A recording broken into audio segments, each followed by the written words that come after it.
આ બાજુ સુખદેવજીને ગર્ભમાં જ્યાં છે ત્યાં વ્યાસજીએ વિનંતી કરી છે કે પ્રભુ તમે જે પણ હો બહાર આવો, તમે જન્મ લો, જન્મ ધારણ કરો. ત્યારે સુખદેવજીએ માના ગર્ભમાંથી કહ્યું છે કે હું બહાર જન્મ નહીં લઉં, હું કઈ એવો કાચો પોચો નથી કે હું જન્મ એમ લઈ લઉં. સુખદેવજી ગર્ભમાંથી જવાબ આપી રહ્યા છે કે આ જે પૃથ્વી પરની માયા છે ને, એ માયાના લપેટામાં આવવા માટે મારે જન્મ નથી લેવો. હું માના પેટમાં બરાબર છું. હા, માના પેટમાં 9 મહિના સુધી બાળક ઊંધું લટકી રહે. તમે વિચાર કરો, એને ત્યાં જમવાનું કોણ પહોંચાડે? અહીંયા તમે 2 મિનિટ સુધી પ્રાણાયામ કરો ને તો તમારો શ્વાસ રૂંધાવા માંડે. હા, નાક બંધ કરો તો તમે 1 મિનિટ શ્વાસ રૂંધાય ને. ત્યાં ઊંધું પડેલું બાળક, તેને શ્વાસ કોણ આપે? એને જમવાનું કોણ પહોંચાડે? હા, અને એ બાળક અંદર 9 મહિના ગર્ભમાં રહ્યા પછી છેલ્લે ત્રાસ લાગે, એ ગંદકીનો ત્રાસ લાગે ને, છેલ્લે એ તકલીફમાં આવે અને ત્યારે કે હે પ્રભુ મને આ ગંદકીમાંથી છોડ. બહુ કાલાવાલા કરે ત્યારે પ્રભુ કે હું તને છોડું ખરો, તને પૃથ્વી પર જન્મ તો આપું, પણ તું મને એક વચન આપ. આપણા બધાને આ કીધું છે. અને એ પૂછે કયું વચન પ્રભુ? ત્યારે પ્રભુ કે તું મને એક વચન આપ. વચન એ આપ કે તું પૃથ્વી પર જશે ને ત્યારે કહેશે કે હા, કોઈ છે પૃથ્વીને ધારણ કરનારો, પૃથ્વીને ચલાવવા વાળો કોઈ છે. હા, ત્યાં બાળક ગર્ભમાં ભગવાનને કોલ કરે, વચન દે, એક વચન આપે, હા હું સ્વીકાર કરીશ કે તું છે પૃથ્વીનો નિયંતા, પરમ પરમાત્મા પ્રભુ તું છે. અને જ્યાં એનો જન્મ થાય અને પેલી નર્સ એવી માયાદેવીનો જ્યાં હાથ જરાક સ્પર્શ થાય અને ત્યાં બાળક બોલે ઉવા ઉવા ઉવા, હું અહીંયા ને તું ત્યાં, તારે ને મારે શું લેવા દેવા? જ્યાં માયાનો સ્પર્શ થાય ત્યાં જહાં મેં વહાં વો નહીં, જહાં વો વહાં મેં નહીં. તમારી પાસે બધું છે તો ભગવાન નથી, તમારી પાસે કશું નથી, ભગવાન છે. તો પછી બીજી બધાની એક સાધે સબ સદ જાય और सब साधे सब જાય. સાધના કરો તો એવી કરો કે એક જ સાધના કરો અને એમાં બેડો પાર થઈ જાય. મહારાજ અહીંયા સુખદેવજી મહારાજે વાત કરું ને તો એકલા સુખદેવજી મહારાજના જીવન ચરિત્ર પર હું 1 મહિનો હું ભાગવત કરું ને, મને એક એવી ઈચ્છા થાય છે. મને એક યજમાને વચન આપ્યું છે, ઉત્તર પ્રદેશના યજમાન છે, અને એમણે મને કીધું હતું 2017માં કે દીદી મારું એક કામ થાય ને તો હું 1 મહિનો કથા કરાવીશ, આખો 1 મહિનો. અને અમે ભરૂચ ડિસ્ટ્રિક્ટમાં 1 મહિનો આખો શ્રાવણ મહિનો કથા કરી છે. 1 મહિનો ભાગવતજી એ વસ્તુ છે, એ ગ્રંથ છે, એ તત્વ છે, પરમ તત્વ છે કે એના વિશે તમે એક જ શબ્દ પર બોલવા બેસો ને તો 1 અઠવાડિયું કાઢી શકો અને તોય તમને મન ન ભરાય કે તમે બરાબર સમજાવ્યું એમ તમને ન થાય. અને તમને જો પ્રભુએ દયા કરી હોય તો તમને એમ ન થાય કે અમે બધું સમજી ગયા. સુખદેવજી મહારાજે આ જીદ કરી છે, પહેલા વચન લીધું છે કે જો તમે માયાને મારાથી દૂર રાખો તો હું જન્મ લઈ લઉં. વ્યાસજી ભગવાન કૃષ્ણની શરણે ગયા છે અને માયાપતિની માયા છે ભાઈ. હા, જેની માયા હોય તે જ એને કંટ્રોલ કરી શકે, વશમાં રાખી શકે, એ જ હુકમ કરી શકે, આજ્ઞા આપી શકે. અને માયાપતિને કહેવામાં આવ્યું છે કે પ્રભુ પધારો, તમારી મદદની જરૂર છે. અહીંયા સ્વયં શ્રી કૃષ્ણ ભગવાન ત્યાં પધાર્યા છે. આવીને મુરલી વાળો મીઠી મીઠી મોરલી વગાડીને ઊભો છે અને એવા વ્યાસજીએ એમને નમસ્કાર કરીને સ્તુતિ કરી છે કે પ્રભુ હું સંકટમાં છું, મારા પત્નીને આ તકલીફમાંથી મુક્ત કરો પ્રભુ.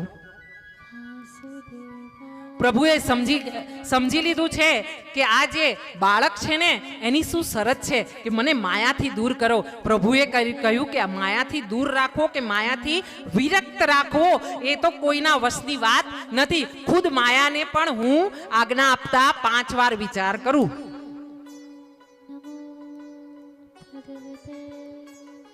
એટલે સુખદેવજીએ પાછો રસ્તો બતાવ્યો છે કે પ્રભુ એવું કશું કરો કે થોડીક ક્ષણો માટે માયાજીનું રાજ્ય ના ચાલે, હા માયાદેવીનું રાજ્ય ના ચાલે, તમારી દયા રે એવું કશું કરો. અને પ્રભુ મંદ મંદ મુસ્કાન કરી છે અને મારા ગોવિંદે કીધું છે સુખદેવજીને, હું ક્ષણભર માટે આંખનો પલકારો થાય ને એ નિમિષ માત્ર માટે માયાનું આવર્તન તારા પરથી આવરણ હટાવું છું. તે સમય દરમિયાન તમે જન્મ લઈ લો, બાકી હું કશું પછી જાણીશ નહીં. પ્રભુએ જ્યાં આમ કીધું છે નિમિષ માત્ર માટે પ્રભુએ માયાદેવીને પ્રાર્થના કરી છે અને પોતાના હૃદયમાં પાછા સંકેલી લઈને સ્થાન આપ્યું છે. જ્યાં કૃષ્ણએ માયાને પોતાના હૃદયમાં સ્થાન આપીને બેસાડ્યા છે અને એવા સમયે સુખદેવજી મહારાજે જન્મ લીધો છે અને સુખદેવજી મહારાજે જન્મતાની સાથે જ માના પેટમાંથી નીકળેલી નાળને પોતાના ખભે રાખી છે અને પોતે વન તરફ પ્રયાણ કરી દીધું છે અને એ ચાલવા માંડ્યા છે. હરિના પ્રભુના નામ સ્મરણમાં લીન આંખો બંધ કરીને સુખદેવજી મહારાજનો જન્મ થયો છે. બોલીએ સુખદેવજી મહારાજ કી જય, બોલીએ કૃષ્ણ કનૈયા લાલ કી જય, બોલીએ अपने अपने मात पिता की जय.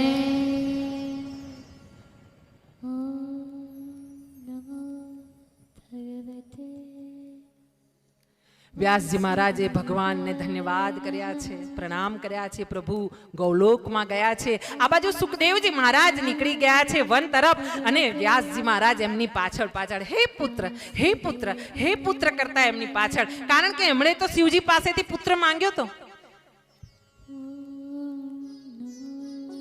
અને સુખદેવજી આગળ આગળ ચાલી રહ્યા છે. 12 વર્ષના સુખદેવજી, કોઈ ગુણીજન કહે છે કે 16 વર્ષના સુખદેવજી છે અને એમનું તેજ એવું છે કે તેજ જોઈને કોઈ પણ સમજી જાય કે સ્વયં બ્રહ્મ એટલે કે ભગવાન શ્રી કૃષ્ણનો જ આ અંશ અવતાર છે. એવા સુખદેવજી છે. દિગંબર અવસ્થા છે. પ્રભુ સુખદેવજી આગળ ચાલી રહ્યા છે અને પાછળ વ્યાસજી પોતે ચાલી રહ્યા છે. 2 હાથ ઉપર કરીને આંખમાંથી અશ્રુ સાથે હે પુત્ર, હા પુત્ર, હે પુત્ર રોકાવ પુત્ર, હે પુત્ર હું તમારો પિતા છું, પુત્ર રોકાવ પુત્ર. સુખદેવજી વનમાં જતા રહ્યા છે. આ તરફ એક નદી આવી છે અને નદીમાં અમુક દેવીઓ સ્નાન કરી રહી છે.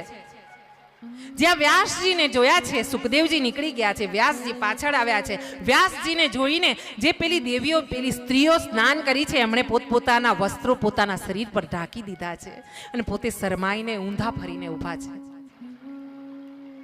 વ્યાસજીએ પ્રશ્ન કર્યો છે દેવીઓને કે દેવીઓ નમસ્કાર, મારે તમને પ્રશ્ન પૂછવો છે કે મારો 12 વર્ષનો 16 વર્ષનો તરુણ પુરુષ એવો મારો દીકરો યુવાન અહીંથી નીકળ્યો ત્યારે તો તમે શરમ ને સંકોચ ના કર્યા, પણ જ્યારે હું વૃદ્ધ, તમારા પિતા સમાન, તમારા દાદા સમાન અને હું નીકળ્યો ત્યાં તમે તમારા વસ્ત્ર, તમારી શરમ ને સંકોચ કરી. આ મને નથી સમજાતું. અને ત્યારે પેલી દેવીઓએ હાથ જોડીને જવાબ દીધો છે કે પ્રભુ તમારા જે પુત્ર આગળ ચાલીને ગયા છે ને એ પરબ્રહ્મ છે, એને સ્ત્રી, એને પુરુષ, એને આ અને પેલું કોઈ જ્ઞાન જ નથી, એને એવો કોઈ ભેદ જ નથી, એના મનમાં એવા કોઈ વિચાર જ નથી. એની આંખો, એની દ્રષ્ટિ એટલી નિર્મળ છે કે એની આગળ પડદો કરવાની જરૂર નથી. અને એવા સમયે વ્યાસજીએ વનના વૃક્ષોએ જવાબ આપ્યો છે કે જે તમને હા પુત્ર, હે પુત્ર કરીને જેની પાછળ તમે ફરી રહ્યા છો ને એ તમારો પુત્ર નથી, એ પુત્રએ તો હજારો વાર આવી રીતે જ જન્મ લીધો છે, આવી રીતે જ વનમાં ગયા છે. કોણ પુત્ર, કોણ પિતા? હા, આ બધી જ પ્રભુની માયા. વ્યાસજી ત્યાંથી પાછા આવ્યા છે, ફરીથી ઉદાસ બેઠા છે. અને એવા સમયે ઉદાસ જ્યારે વ્યાસજી પોતાના પુત્રના વિરહમાં બેઠા છે અને સાથે એ પણ વિચારી રહ્યા છે કે મેં આટલા પુરાણો કર્યા પણ આટલા પુરાણમાં મને આનંદ કેમ ન આવ્યો. અને એવા સમયે વ્યાસજીને આશ્વાસન આપવા માટે નારદ મુનિ પાછા પધાર્યા છે. નારાયણ નારાયણ નારાયણ વીણા જનકાવી રહ્યા છે નારદજી. આવીને આશ્રમમાં વ્યાસજીની સામે ઊભા છે. ભગવાન શું કામ પડ્યું કે મને આવાજ આપ્યો?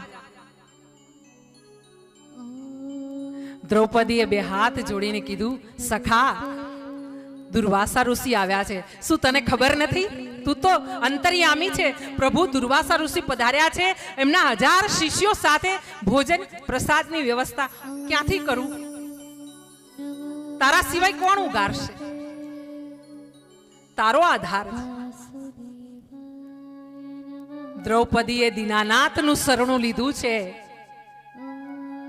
અને ત્યારે બધાને એમ થાય કે દ્રૌપદીએ ત્યારે શરણું કેમ ન લીધું જ્યારે તેને સભામાં ખેંચીને લાવવામાં આવી? હા, વિચાર આવે ને આપણાને. દ્રૌપદીને જ્યારે ચીર ખેંચીને લાવવામાં આવી, કેસ પકડીને લાવવામાં આવી, કોઈ દીકરી કોઈ બહેનના કપડાને એક સ્પર્શ કરી લો ને, પારકી દીકરીને એક એના વસ્ત્રનો સ્પર્શ કરવો ને, અધમ પાપ છે, અધમ પાપ છે પારકી દીકરીને. અને એ દીકરીને પોતાના ઘરની કુળની કુળ વધુને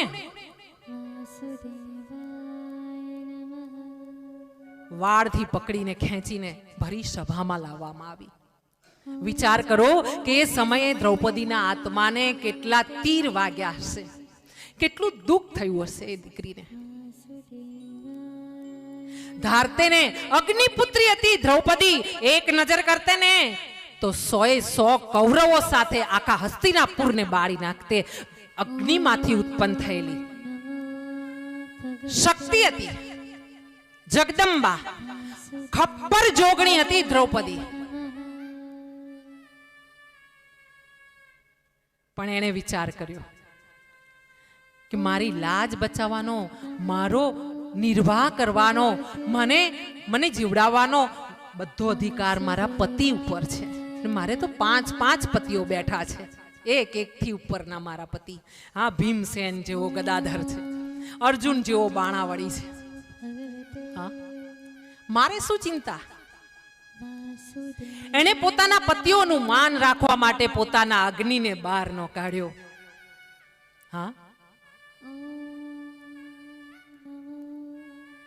મહાભારતનું યુદ્ધ જ્યારે શરૂ થઈ રહ્યું હતું ને ત્યારે કૃષ્ણ ભગવાને એક દિવસ ભીમને રાત્રે કીધું. સાંભળજો, બહુ સુંદર વાર્તા છે અને આ વાત મહાભારતમાં પણ તમને નહીં મળે અને ક્યાંય બીજા મહારાજ પાસે પણ નહીં મળે.